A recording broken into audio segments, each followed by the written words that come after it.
get some quick reaction here. Michael O'Brien is the opposition leader in Victoria, and he joins us now via Skype. Michael, good evening. Thanks for joining us. So, no doubt there'll be conversations about timelines, but what do you think of the announcement that the Premier has just made, and seemingly some proportionality that we haven't gone into the one case equals a lockdown situation like what happened in Perth and in Brisbane earlier, towards the end of last year? Yeah, look, good evening, Paul. Look, I think Victorians are holding their breath when they saw a 10:30 announcement of a press conference from the Premier. It certainly wasn't going to bring good news, and that's proven to be the case. I think Victorians will be asking themselves how a hotel quarantine worker can have contracted the virus.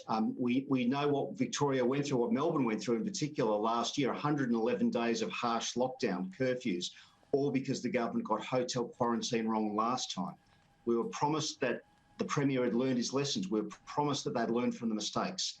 And the fact that a hotel quarantine worker has tested positive does make us wonder, have they really learned these lessons? Now, I agree with you. I am supportive of the fact that we haven't gone into a citywide or statewide lockdown. Hopefully that indicates that we've actually improved our contact tracing. It was terrible last year. The Black Rock cluster just before Christmas seemed to indicate that we've got that under control a lot better now. So, look, I want to see a proportionate response. I don't want to see knee-jerk. I think Victorians are over that. We don't want to go back into lockdown, that's for sure. But the question is, how do we make sure we put a fence around this case and any close contacts? And how do we find out how a hotel quarantine worker contracted this virus after everything we went through last year? Because that's the question, which is that obviously there are people who need to work to support hotel quarantine, and unless those people are living in the hotel, they're going back home. Now, there's no indication, and the Premier and I believe Brett Sutton as well went out of their way to say they don't believe there's a breach of hotel quarantine procedures. So again, we'll wait, see, and we've been through a process of trying to work out what happened the last time. But as long as you have a scenario where the people who work in hotel quarantine have to leave hotel quarantine to go home, that's one of the risk factors, isn't it? Look, it is a risk factor, but that's why your infection control protocols have to be gold standard.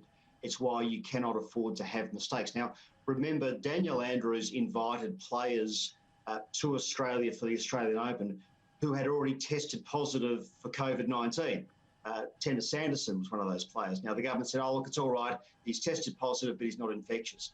But the fact is, we know that a lot of these players and their entourage were coming from COVID hotspots around the world.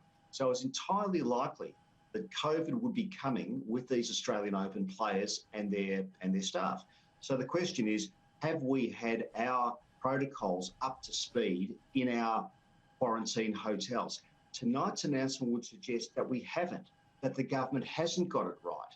Because if the government had got it right, if all those infection control protocols and all the protective personal equipment was in place, how did this young 26-year-old contract the virus? And that's I think the question that Victorians need answered to make sure we don't repeat this mistake.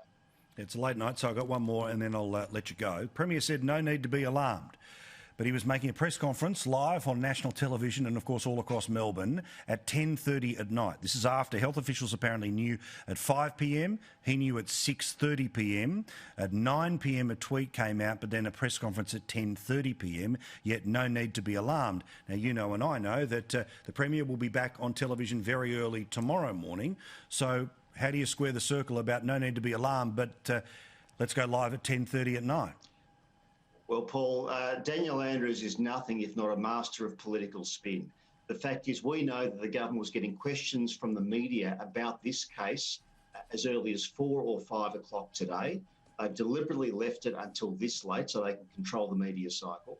You would have also noticed the Premier said that he wasn't going to be tabling the Royal Commission report into mental health tomorrow, which was scheduled. He wants to have that on a separate day so he can control the spin on that as well. I just wish the Premier put as much effort into ensuring hotel quarantine was up to standards in Victoria as he does into controlling his political messages.